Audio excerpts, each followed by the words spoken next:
ताजमहल की याचिका हाईकोर्ट ने खारिज कर दी है और याचिकाकर्ता की तरफ से जो वकील हैं रुद्र दमन सिंह जी हमारे साथ हैं। सर ये बताइए कि क्या क्या याचिका में बातें रखी गई थी।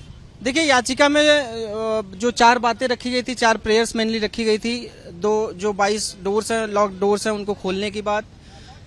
आर्कोलॉजी सर्वे जिस एक्ट के थ्रू काम करता है, उस एक्ट को रीवेरीफाई करने की जरूरत है। फैक्ट फाइंडिंग कमेटी बनाने की मांग, और जो वॉल्स के थ्रू नीचे की जो गेट्स थे उनको बंद कर दिया गया, उन वॉल्स को हटाने की मांग की गई थी, जिसपे कम से कम 2 घंटे आज बहस चली।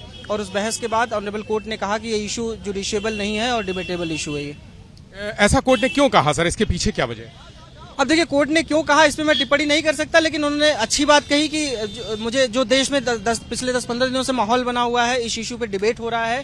कोर्ट ने भी वही बात कही कि इस इशू पे डिबेट होने की जरूरत है, बहुत जरूरत है। और इस मसले पर जो एकेडमिशियंस हैं, रिसर्चर्स हैं, हिस्टोरियंस हैं, उनको आगे आने की जरूरत है। उनको इस विषय पे वाकई में रिसर्च करने की जरूरत है, और they are allowed to research on that and they are allowed to study on that. यानी कोर्ट ने कहा कि ये सामाजिक मुद्दा है।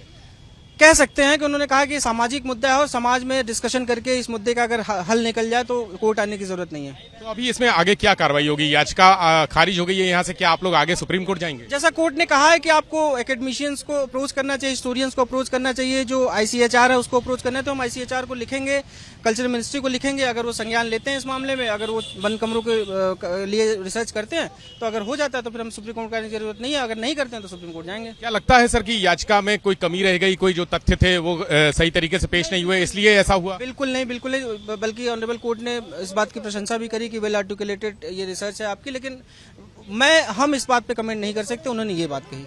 तो अभी आगे सुप्रीम कोर्ट जाने की कोई तैयारी? बिल्कुल है। अगर उस पर संज्ञान नहीं लिया जाएगा कल्चर मिनिस्ट्री द्वारा, तो सुप्रीम कोर्ट भी जाएंगे। तो यानी अभी एक पत्र लिखेंगे आप संस्कृति मंत्रालय को? जी बिल्कुल। बहुत शुक्रिया। वकील रुद्र दमन सिंह हमारे साथ थे और उनका साफ कहना है कि याचिका निरस्त की गई है, तो अब इसको लेकर आगे जो संस्कृति मंत्रालय है उसको एक पत्र लिखेंगे। वो वहां से अगर सही रिस्पांस नहीं मिलता है, उसके बाद वो याचिका को फिर से सुनवाई के लिए सुप्रीम कोर्ट में मूव करेंगे। कैमरा से हरिओम के साथ विवेक त्रिपाठी, एबीपी गंगा, लखनऊ।